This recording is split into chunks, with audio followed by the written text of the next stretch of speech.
Spare me, Great Lord. Chapter 51 Bahasa Indonesia.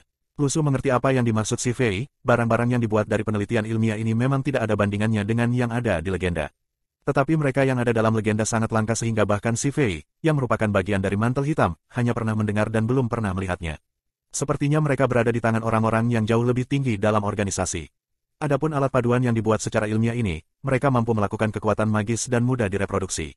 Dengan kata lain, bisa diproduksi massal, bahannya mungkin tidak terbuat dari paduan natrium-kalium karena para petinggi tampaknya tidak repot-repot mengendalikan sirkulasi mereka. Selanjutnya, si Fei tidak akan secara terbuka mengeluarkannya untuk dilihat semua orang. Lusu bahkan telah mencarinya di internet kemarin dan itu dapat dengan mudah dibeli melalui web. Itu pasti bahan lain, sesuatu yang mungkin secara teknologi. Sesuatu yang berbentuk cair seperti paduan natrium-kalium terlalu sulit dikendalikan untuk kebanyakan orang. Siapa yang tahu jika kelas Daoyuan akan membagikan barang-barang ini kepada para siswa? Mereka yang memiliki senjata seperti itu akan memiliki keuntungan yang signifikan dalam pertempuran dibandingkan mereka yang tidak memiliki senjata ini. Saat Lusu tenggelam dalam pikirannya, si Fei telah mengumumkan jawaban yang dia cari. Semua orang akan memiliki kesempatan untuk memiliki barang ini, tetapi tentu saja, tidak semua orang akan dijanjikan satu. Lusu mengerti persis apa artinya. Artikel ini dimaksudkan untuk merangsang dan meningkatkan latihan kekuatan mereka dan mereka yang berprestasi baik di kelas akan diberi hadiah. Adapun mereka yang kinerja di bawah standar atau mereka yang lambat dalam mengembangkan kemampuannya, mereka bisa melupakan untuk mendapatkan salah satunya. Bisakah sistem mischiefnya menghasilkan senjata spiritual semacam itu atau semacamnya? Lusu merasa agak tidak nyaman dan curiga tentang pemikirannya sebelumnya yang mungkin bisa menjadi kenyataan. Paruh pertama pelajaran adalah tentang buku, kontrak partisipasi Zoe. Selanjutnya, topik tentang senjata spiritual yang meningkatkan latihan seseorang juga disebutkan dengan nyaman dalam pelajaran. Pada paruh kedua pelajaran, semua orang melihat bahwa si Fei tidak terlalu sulit didekati dan seseorang mengambil kesempatan ini untuk bertanya, Guru si Fei, apakah informasi yang diposting di The Golden Foundation sah? Apakah situs tersebut dijalankan oleh pemerintah? Setelah mendengar pertanyaan ini, Lusu muncul dan menjadi sangat perhatian karena dia sangat ingin tahu jawabannya juga. Sejak The Golden Foundation muncul dari seluruh belahan dunia, belum pernah ditutup setelah beroperasi untuk waktu yang lama. Itu membuat orang bertanya-tanya seperti apa sebenarnya yayasan ini. The Golden Foundation didirikan sejak awal dan tidak memiliki liputan media atau perwakilan sendiri yang membuatnya tampak sedikit lebih misterius tetapi juga menjadi sedikit lebih ketat pada informasinya. Adapun mitra Amerikanya, The Justice League, situsnya meledak dari semua deklarasi mereka untuk menempatkan setiap penjahat di balik jeruji besi yang rasanya terlalu buruk untuk dilihat. Eksistensi seperti apa sebenarnya yayasan emas itu? Setelah memikirkannya, si Fei menjawab, aku tidak memiliki wewenang untuk menjelaskan masalah ini kepada kalian lebih lanjut, tetapi yang dapat aku konfirmasikan adalah bahwa klasifikasi peringkat dari metahuman yang dinyatakan di situs web itu diakui dan diakui di seluruh dunia. Metahuman tidak terlahir secara alami sebagai kelas A, dan bahkan sampai hari ini, masih belum ada metahuman yang ditemukan sebagai kelas C ke atas sejak awal. Mereka semua harus melalui kebangkitan yang dirangsang berulang kali untuk bangkit. Naik kelas dan misalnya, semua metahuman tipe kekuatan semuanya dimulai sebagai kelas F yang pukulannya mungkin bisa mencapai kekuatan sekitar 1200 kg. Dan saat mereka mencapai kelas E, batas mereka mungkin akan mencapai hampir 2400 kg. Setelah mendengar ini, ekspresi Lusu berubah saat dia menyadari ada sesuatu yang tidak beres di sini. Menurut teori ini, tidak apa-apa bagi Liki untuk menjadi anggota kelas F tetapi masalahnya adalah dia mungkin sudah melebihi batas 1200 kg. Bahkan mencapai 2400 kg tidak terlalu mengada-ada meskipun dia belum mengujinya secara khusus. Dibandingkan dengan teman-teman sekelasnya atau dirinya sebelumnya, kondisi fisik Lusu telah melampaui mereka semua dalam setiap aspek beberapa kali lipat. Dia telah memikirkannya dan jika 4 atau 5, Liki muncul tepat di hadapannya sekarang, dia mungkin bisa menghapusnya dengan mudah. Ini berarti bahwa Lusu sendiri telah mencapai level yang mirip dengan metahuman tipe kekuatan kelas E, atau mungkin, bahkan kelas D. Si Fei melanjutkan, tapi jangan meremehkan metahuman tipe kekuatan ini, otot dan struktur tubuh mereka akan terus menguat saat mereka naik ke peringkat kelas. Jika metahuman kelas D harus melawan tipe elemental yang adalah satu kelas lebih rendah, lawan mungkin bahkan tidak akan mampu bereaksi terhadap gerakannya. Selain itu, kemampuan tempur mereka jauh lebih unggul dari jenis metahuman lainnya. Apakah akan ada satu metahuman yang akan terbangun dengan tipe kekuatan yang berbeda? Misalnya, memiliki kekuatan tipe kekuatan dan tipe elemental dan bahkan mungkin yang lain. Si Fei menggelengkan kepalanya, tidak, sampai sekarang, itu tidak pernah terdengar. Ada banyak jenis metahuman yang berbeda tetapi aku belum pernah melihat seseorang yang memiliki dua jenis kemampuan yang berbeda. Bahkan jika jenis kekuatan terbangun dari kekuatan elemen api, dia juga akan mengembangkan gaya bertarungnya sendiri yang unik. Baiklah, itu saja untuk hari ini, kita akan melanjutkannya besok. Aku harap semua orang ingat apa yang terjadi pada siswa yang dikeluarkan yang membocorkan informasi rahasia yang dibagikan di dalam kelas Daoyuan dan tolong jangan ulangi kesalahan mereka. Pelajaran ini menyegarkan pikiran Lusu dan yang paling penting adalah, dia jauh lebih jelas tentang konsep sistem penilaian metahuman. Jadi dia masuk kelas yang mana? Tidak berbicara tentang berada di kelas D, tetapi firasat terus-menerus tentang dia yang mungkin sudah berada di kelas E membuatnya merasa cukup baik tentang dirinya sendiri. Terus terang, haruskah dia pergi dan mengambil beberapa bentuk seni bela diri? Jika itu hanya menggunakan instingnya untuk bertarung melawan metahuman dengan peringkat kelas yang sama, bukankah dia akan berada dalam kerugian besar?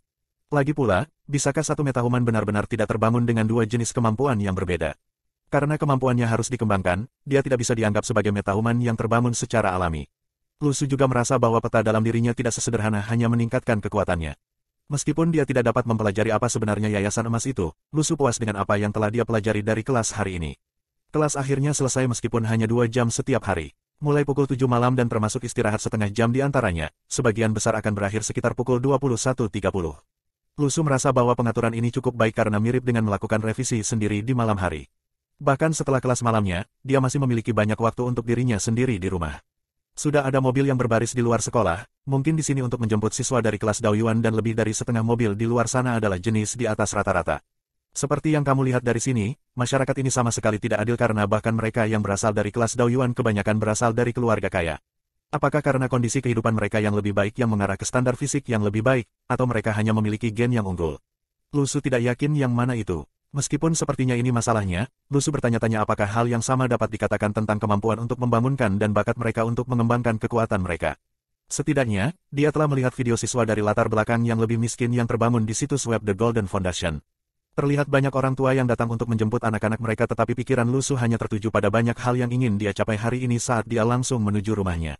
Salah satunya adalah mengikuti undian karena tampaknya dia tidak akan bisa melanjutkan usahanya menjual tahu busuk. Sampai sekarang, keinginan Lu Su untuk tahu bau secara mengejutkan lebih tinggi daripada keinginannya untuk memenangkan hadiah utama lotre yang mungkin mirip dengan relik pengantar tidur sebelumnya.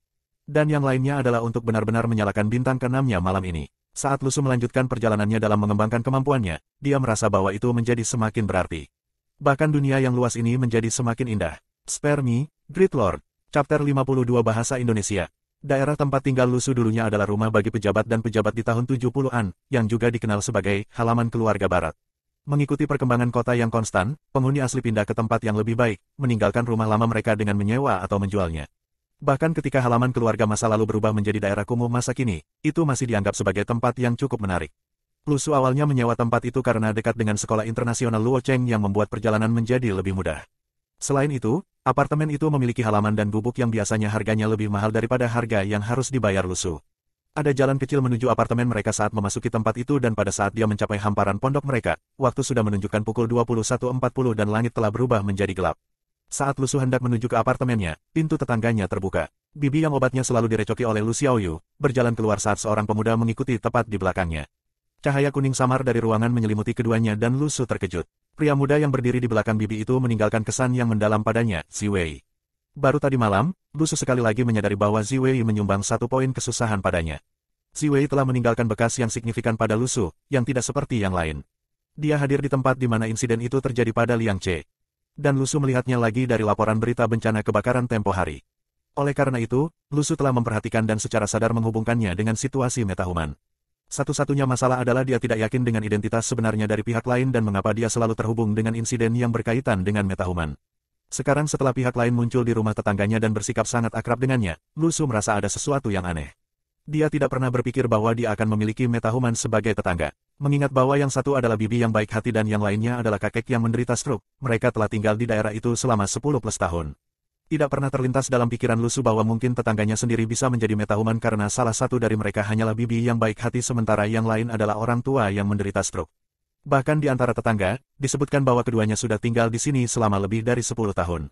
Namun, dengan munculnya Ziwei, itu membunyikan sedikit alarm di hati Lu Su. Jika salah satu dari tetangga itu terlibat dengan seorang metahuman, akan datang suatu hari di mana Lu Su akan terlibat dengan mantel hitam. Dan itu pasti akan merepotkan asteris-asteris. Lu Su pertama kali berencana untuk tetap diam dan berdiri dalam bayang-bayang dari jauh dan akan kembali ke tempatnya hanya setelah Ziwei pergi karena dia tidak ingin terlibat dengan pemuda itu. Setelah dipikir-pikir, dia menyadari bahwa jalan setapak di depan rumahnya hanya selebar 3 orang dan tidak dapat dihindari bahwa dia akan diperhatikan. Karena itu, dia kemudian melanjutkan dengan kepala tertunduk. Hanya untuk mendengar Ziwei berbicara di depan pintu, "Bibi, tidak perlu mengirim aku pergi. Aku bersyukur selama bertahun-tahun kamu telah merawat kentut tua itu. Dia seharusnya merasa lebih baik setelah mengkonsumsi pil itu dan jika ada relik lain yang tersedia, aku akan mencoba yang terbaik untuk mendapatkannya." Bibi berbisik kembali, "Tidak perlu berterima kasih padaku, akulah yang awalnya menawarkan diri untuk merawatnya." "Baiklah kalau begitu, aku akan pergi sekarang." Saat Ziwei berjalan keluar dari pintu. Saat dia berbalik, dia melihat Lu Su berjalan ke arahnya dengan kepala menunduk. Mata Ziwei berbinar, siluet yang begitu familiar, bagaimana mungkin dia bisa lupa. Ketika dia pergi untuk menemukan tersangka metahuman Liang Che pada awalnya, dia bertemu dengan remaja ini. Mencoba bersikap sopan saat itu, dia menyapanya dengan, "Hai, senang bertemu denganmu," dan balasan yang dia terima telah mengganggunya selama berhari-hari. Bukan karena dia terpicu oleh jawaban itu, melainkan fakta bahwa dia tidak bisa memikirkan jawaban atas kata-kata Lusu yang paling membuatnya kesal meskipun dia menganggap dirinya cukup jenaka dan cerdas. Kejadian ini membuatnya merasa seolah-olah kecerdasannya telah memburuk. Rasa malu yang dia rasakan membuatnya mengingat remaja ini dan sejak saat itu, dia selalu memikirkan cara untuk menjawab jawaban seperti betapa bahagianya.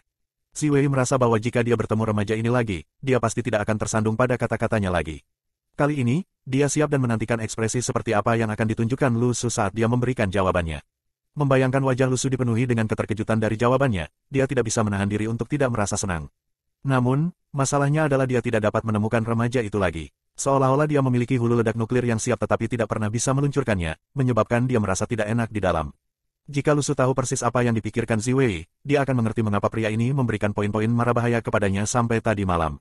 Dengan bibir melengkung di sudut dan penuh percaya diri, Ziwei berjalan ke arah Lusu. "Hai, senang bertemu denganmu. Terlalu dini bagimu untuk bahagia." Lusu menyadari apa yang telah direncanakan Ziwei ketika dia mendengar apa yang keluar dari mulutnya, dia jelas sedang mencari masalah. Lusu berpikir sejenak dan mengirimkan balasannya untuk memicu Ziwei lagi. Dia terus berjalan melewati Ziwei dan membuka pintunya dengan kuncinya, memasuki rumah. Meninggalkan Ziwei tercengang, dia merasa sangat buruk. "Mengapa kamu memiliki begitu banyak trik di lengan baju kamu? Seberapa tidak masuk akal yang bisa kamu dapatkan? Aku sangat sopan dalam menyapa kamu dan pada akhirnya, yang harus kamu katakan kepada aku adalah terlalu dini untuk bahagia.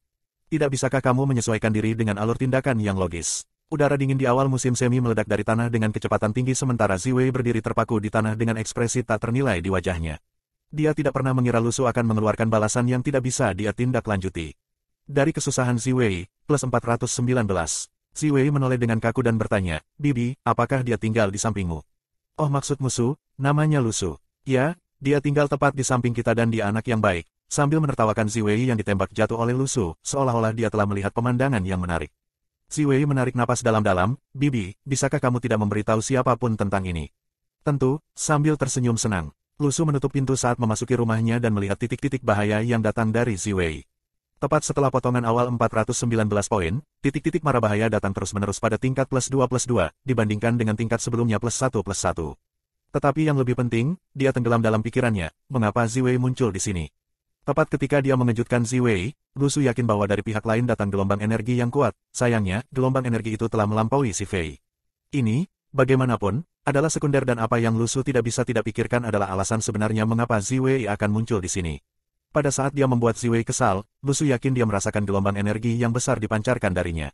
Jumlah energi seperti itu, mungkin sudah melampaui energi si Fei. Jenis obat apa yang dia tawarkan kepada orang tua dan bagaimana dengan relik yang dia sebutkan. Ziwei mengatakan bahwa, jika ada sisa-sisa lain yang tersedia, yang dapat disimpulkan bahwa sudah ada peninggalan yang tersedia di luar sana dan bahwa, obatnya, berasal dari sisa-sisa itu. Ada terlalu banyak hal yang tidak diketahui Lusu di dunia ini dan malam ini adalah pertama kalinya dia mendengar istilah asing ini, tetap.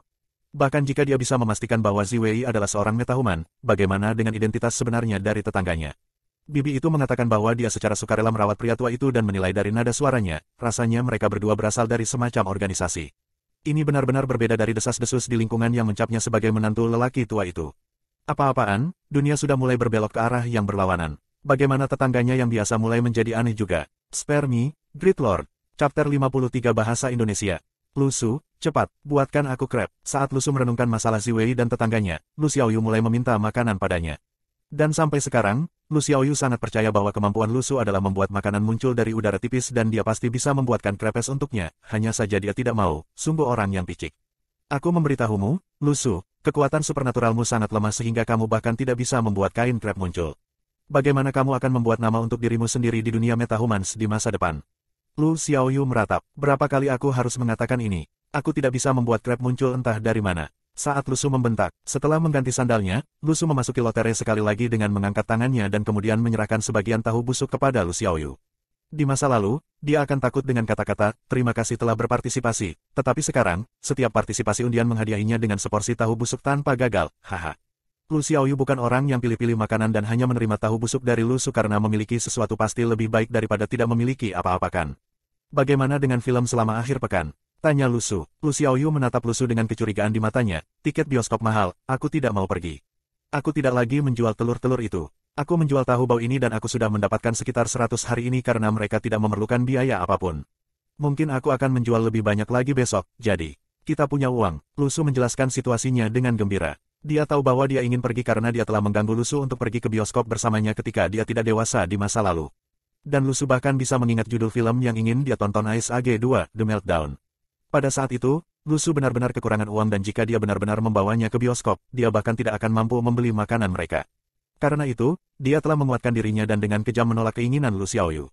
Tak lama kemudian, dia menyewa DVD untuk itu dan mereka menontonnya bersama di apartemen mereka. Dan meskipun Lu Xiaoyu sama senangnya dengan menontonnya di rumah, kejadian ini meninggalkan bekas yang signifikan di hatinya di mana dia merasa bahwa dia telah benar-benar mengecewakan gadis kecil ini. Meskipun Lu Su akan mengambil inisiatif untuk mengundangnya ke bioskop baru-baru ini, dia akan menolak tawarannya dan mengklaim bahwa hanya menonton TV sudah cukup baginya. Dan akibatnya, hati Lu Su akan sakit setiap kali dia mengingat momen itu di masa lalu. Lu Su telah menjual sedikit lebih dari 20 porsi tahu busuk hari ini dan dia telah mendapatkan lebih dari $100. Dengan 14.000 plus poinnya saat ini, dia bisa menggambar lebih banyak tahu busuk dan mudah-mudahan, bisnis besok akan lebih baik daripada hari ini. Karena itu, Lu Su berpikir bahwa tidak apa-apa membawa Lu Xiaoyu ke bioskop sekali ini saja. Awalnya membungkuk di sofa, mata Lu Xiaoyu berbinar saat dia duduk tegak saat dia mendengar Lu Su menjelaskan situasinya kepadanya dengan sangat serius, benarkah? Baru-baru ini, ada film baru berjudul Avatar yang sepertinya sangat bagus dan mereka mengklaim memilikinya. Beberapa efek 3D, bisakah kita benar-benar pergi? Tentu saja, saat Lu Su tersenyum padanya. Hanya pada saat-saat seperti ini ketika ekspresi gembira dan terkejut gadis kecil ini akan memunculkan rasa pencapaian yang luar biasa dalam diri Lu Su. Menyerahkan ponselnya kepada Lu Xiaoyu, ayo, kita bahkan bisa memilih tempat duduk kita sekarang. Kita akan menetap di hari Minggu sore ini dan setelah itu, kita bisa makan sup bihun darah bebek di malam hari. Lu Xiaoyu sangat berpikiran sederhana karena dia puas selama ada Lu Su di sekitarnya untuknya dan makanan untuk dimakan. Tetapi jika ada film untuk dia tonton, itu pasti akan lebih baik. Setelah Lu Su menyerahkan teleponnya kepada Lu Xiaoyu, dia memulai partisipasi lotre hari ini. Lotre menjadi jauh lebih menakutkan karena fakta bahwa akan selalu ada tahu bau yang diberikan, bukannya tidak ada sebelumnya, dan jika kebetulan sesuatu yang istimewa terungkap, itu hanya akan menjadi bonus kejutan. Tahu busuk pagi ini terjual habis dengan relatif cepat bukan karena semua orang menyukai rasanya, melainkan karena dia tidak memiliki cukup titik kesulitan untuk menyimpannya. Bahkan jika dia memiliki 30 porsi lagi, mereka mungkin akan terjual habis juga. Namun, poin utamanya adalah bahwa mereka memang enak dan mungkin akan ada pelanggan yang kembali lagi besok. Itulah sebabnya dia perlu mempersiapkan sedikit untuk penjualan besok. Lu Su berpikir dua kali dan memutuskan untuk menarik 50 bagian karena dua pertimbangan utama. Pertama, jika dia mengambil lebih banyak bagian dari lotre, kotak penyimpanannya tidak akan bisa menampung semuanya. Dan kedua, jika bisnisnya berlangsung lebih lama lagi, hal itu mungkin dapat menghalanginya untuk pergi ke sekolah tepat waktu. Lu Su tidak memiliki latar belakang khusus yang menguntungkan dan jika dia terlambat, dia pasti tidak disukai oleh guru bentuknya, si King Yan, meskipun hasilnya lumayan.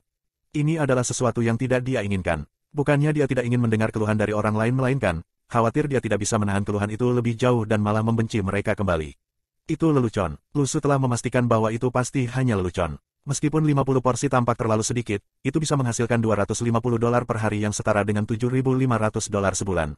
Ini berarti hidupnya bersama Lu Xiaoyu bisa jauh lebih aman secara finansial. Jumlah upah rata-rata dua pekerja parubaya di Luocheng tidak melebihi 10.000 saat ini dan meskipun itu menuntut dia untuk membayar sendiri kedua biaya sekolah mereka, tidak akan ada waktu di mana dia tidak akan mampu mengatasinya. 1 porsi tahu bau, 2 porsi tahu bau. Saat Lu Su berulang kali memasuki lotre, dan bahkan sampai sekarang, dia tidak yakin apakah stinky tofu itu mirip dengan buah refresher di mana dia akan mencapai batas tertentu untuk menariknya dari lotre sebelum menjadi item permanen di toko. Tepat pada saat ini, Lu Su tertegun sejenak. Dia baru saja melihat kedipan sesuatu yang bukan tahu bau ketika dia terus-menerus memutar roda lotre. Dia terus memutar roda lotre karena kebiasaan dan tidak memperhatikan item baru yang muncul dengan sendirinya. Lu Su menjadi sedikit bersemangat dan dengan cepat membuka inventaris sistemnya untuk mencari tahu apa sebenarnya yang dia tarik dari lotre. Hanya untuk mengetahui bahwa itu adalah selembar kertas emas. Sekali lagi, selembar kertas emas lagi. Lu Su menjerit kegirangan saat itu juga karena dia sudah lama tidak melihat benda ini.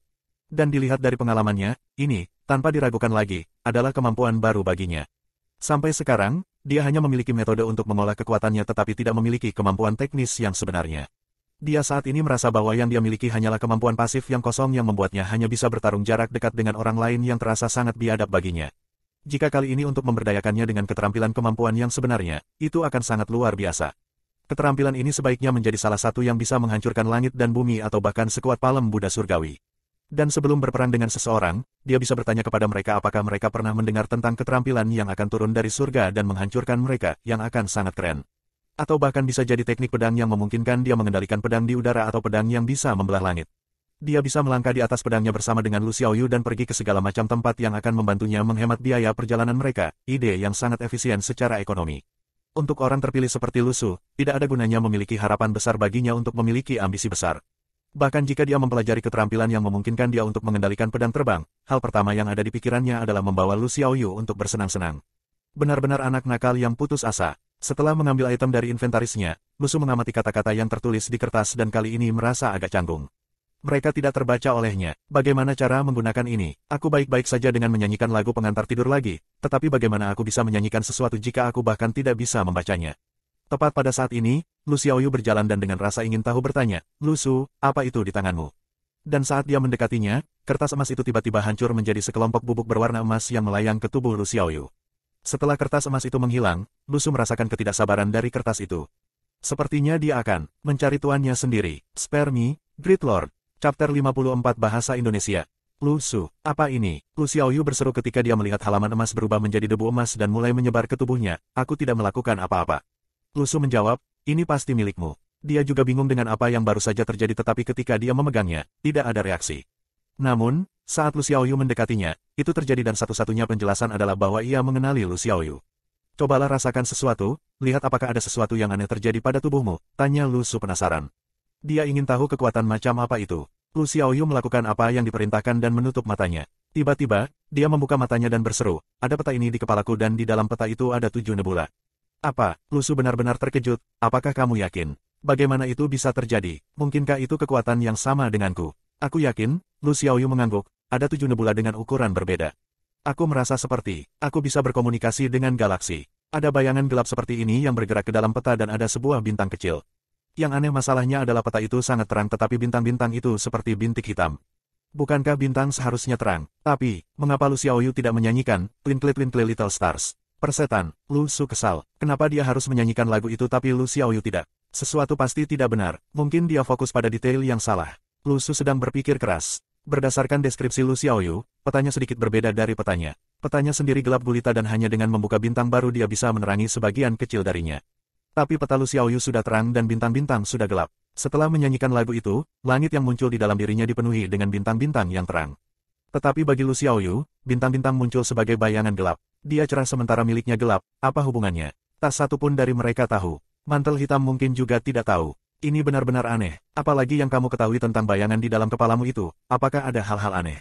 Lu Su bertanya, aku tidak yakin, mereka baru saja muncul dan memasuki peta, mata Lu Xiaoyu berkilauan karena kegembiraan. Lu Su, apakah aku baru bangun?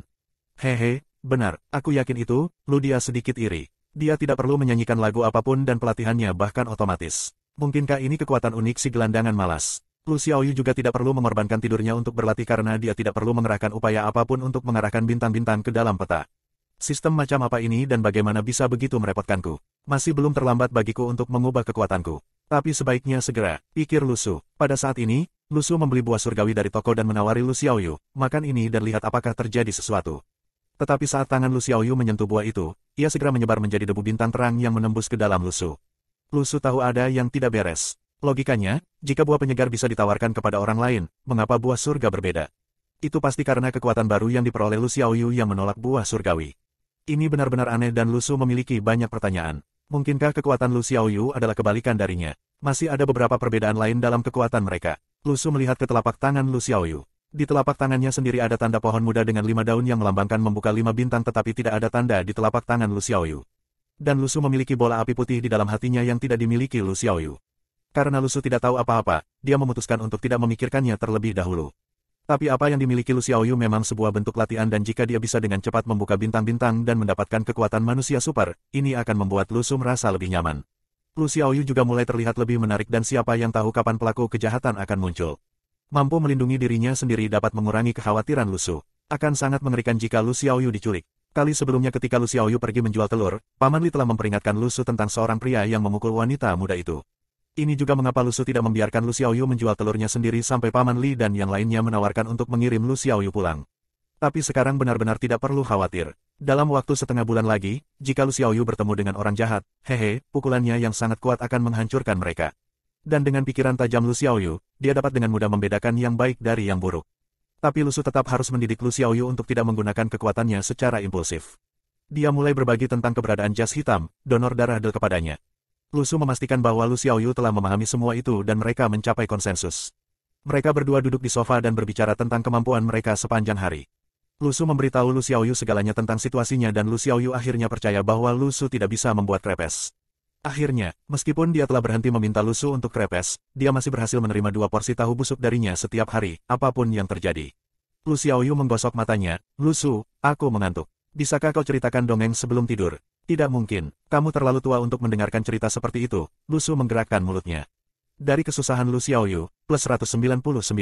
Lu Su, kamu sudah berubah. Kamu dulu, tunggu. Bagaimana aku bisa berubah? Bicaralah. Lu Su sudah kehabisan alasan. Memang, ketika mereka berada di panti asuhan, Lu Su biasa menceritakan cerita pengantar tidur Lu Xiaoyu. Lu Su menidurkan Lu Xiaoyu ke tempat tidur. Dia telah berpikir selama setengah hari dan masih tidak tahu cerita apa yang harus dia ceritakan. Semua cerita yang dia tahu sudah diceritakan. Ada seorang anak laki-laki yang suka tidur dengan kepala di bawah bantalnya. Sebelum Lu Su menyelesaikan kalimatnya, Lu Xiaoyu tertawa sinis.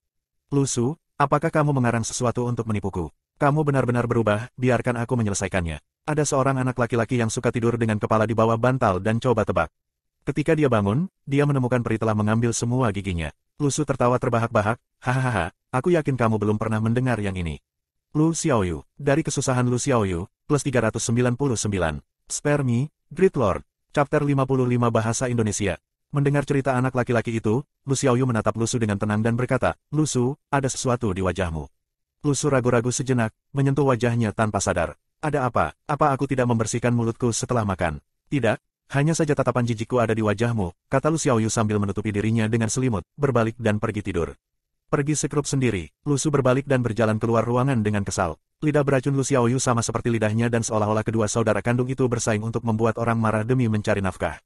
Namun, dia memiliki hal lain untuk diselesaikan malam ini, seperti menyalakan bintang ke-6. Sekarang Lu Xiaoyu memiliki metode pelatihannya sendiri, sepertinya itu membutuhkan lebih sedikit usaha daripada dia untuk mengembangkan kemampuannya. Karena itu adalah prosedur otomatis yang meningkatkan statistiknya, itu memungkinkannya untuk menghemat waktu ekstra yang diperlukan untuk kultivasi aktif.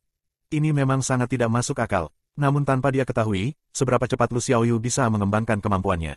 Yah, dia harus bertanya padanya setelah dia bangun keesokan paginya. Lu Su menatap galaksi yang hidup namun dalam sambil duduk di dekat jendela di kamarnya, memulai latihannya untuk hari ini.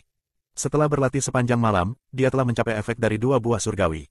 Termasuk pelatihan malam ini, dia akan menyalakan setengah dari bintang ke-6 dan jika dia menebus dan mengkonsumsi 4 buah surgawi, dia pasti akan dapat menerangi bintang ke-6. Lu Su awalnya kembali ke rumah dengan 14.000 plus titik mara bahaya. Menggunakan hingga 5.000 untuk berpartisipasi dalam lotre, poin-poin itu diubah menjadi selembar kertas emas dan 49 porsi tahu busuk. Masih tersisa dengan lebih dari 9.000 poin mara bahaya, ada cukup poin baginya untuk menerangi bintang ke-6. Satu persatu, dia menelan buah surgawi. Energi surgawi yang agung dari buah-buahan merajalela di dalam tubuhnya seolah-olah ada aliran sungai bintang yang mengalir jauh di dalam dirinya sebelum akhirnya bergabung ke dalam peta galaksi yang luas. Dalam sekejap, fajar telah tiba saat dia tenggelam dalam latihannya. Langit mengeluarkan sinar putih dari jauh sementara hubungan antara Lu Su dan galaksi mulai melemah hingga fenomena galaksi spiral tidak terlihat lagi. Hubungan surgawi itu berubah menjadi sinar matahari yang menembus tubuhnya, menyalakan api yang berkobar di dalam hatinya. Peristiwa ini terasa sangat ajaib bagi Lu Su. Karena itu, dia merasa bahwa dunia ini terlalu megah karena ada terlalu banyak hal yang tidak diketahui umat manusia di luar sana.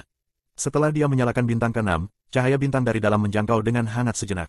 Seolah-olah kehidupan telah tumbuh dengan tenang dan akhirnya mekar. Kekuatan surgawi mulai memelihara dan memperkuat seluruh tubuh Lu Su. Namun, itu tidak sepenuhnya mengambil alih dirinya sendiri melainkan, itu mengumpulkan dan menyelimuti kulit dan tulangnya. Mirip dengan pasang surut, mereka tidak mengikis seluruh pantai tetapi dengan setiap gelombang yang datang, seolah-olah pantai menjadi lebih keras dan lebih kuat. Lu Su memiliki kecurigaan karena dia sebelumnya bertanya-tanya apakah menyalakan bintang ke-6 akan membawa dorongan yang tidak masuk akal pada kekuatan fisiknya. Jika demikian, berapa nilainya ketika itu benar-benar terjadi? Tetapi setelah menyalakan bintang ke-6, kekuatannya tidak berubah sama sekali, sementara hanya kulit dan tulangnya yang terasa seperti telah ditingkatkan. Meskipun kulit yang kenyal dan biasa tetap sama, Lu Su meninggalkan kesan bahwa itu tidak bisa dihancurkan. Setelah merenung beberapa saat, Lu Su tanpa ampun mengiris jarinya dengan pisau, hanya untuk mengetahui bahwa dia tidak bisa memotongnya. Itu tidak mungkin. Lu Su tahu dia telah mencapai kelas E ketika dia menyalakan bintang ke-5 tetapi dia tidak pernah mencoba mencari tahu apakah fisiknya berbeda. Satu-satunya hal yang dia tahu adalah bahwa dia memiliki kecepatan reaksi yang gila dan kekuatan yang luar biasa.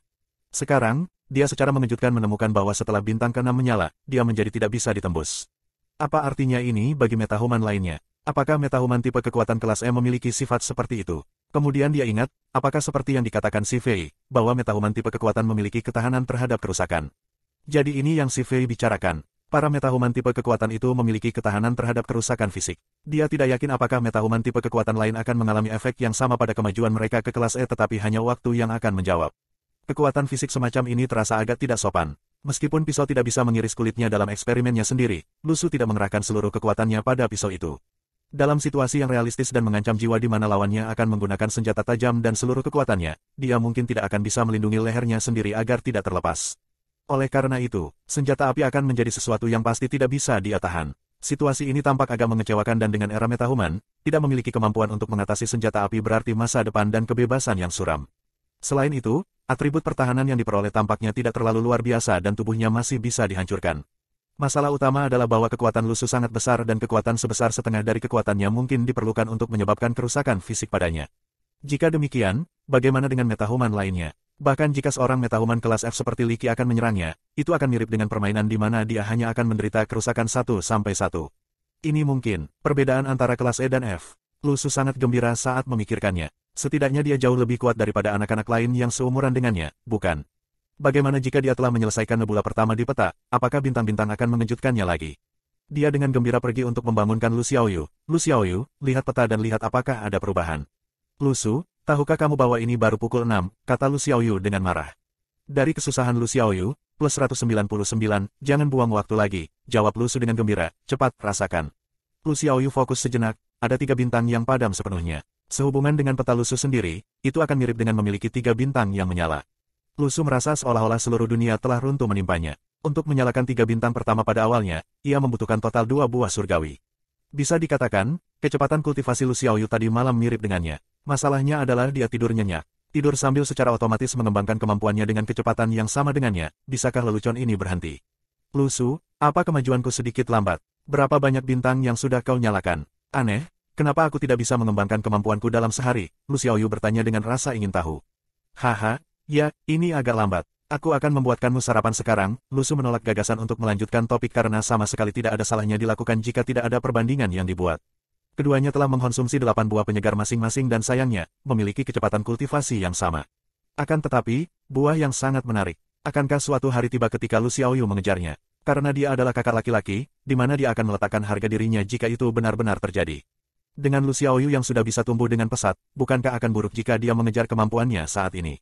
Kemudian lagi, ada perbedaan yang signifikan di antara mereka. Lu Su bisa memakan buah surgawi dan bercocok tanam di siang hari, keduanya tidak mungkin bagi Lu Xiaoyu. Merasa martabatnya sebagai kakak laki-laki goyah, Lu Su diliputi oleh keinginan untuk mendapatkan poin kesusahan untuk membeli lebih banyak buah surgawi. Dia harus mendapatkan poin kesusahan. Dia harus melindungi gengsinya sebagai kakak laki-laki. Mengambil teleponnya, dia mengirim pesan ke grup kelasnya. Kalian bangun pagi-pagi sekali, pasti, untuk menyaksikan gerakan baruku, kan? Dari kesusahan Li Qingyu, plus 211, dari Yuan Lingqi, dari Jiang Sui, beberapa ribu poin dikantongi hanya dalam satu gelombang. Apa hal pertama yang akan dilakukan teman sekelasnya setelah bangun tidur? Mayoritas dari mereka akan menggulir grup obrolan mereka. Jiang Sui duduk di meja makan besar, memakan buburnya dengan ekspresi seolah-olah dia baru saja melihat hantu.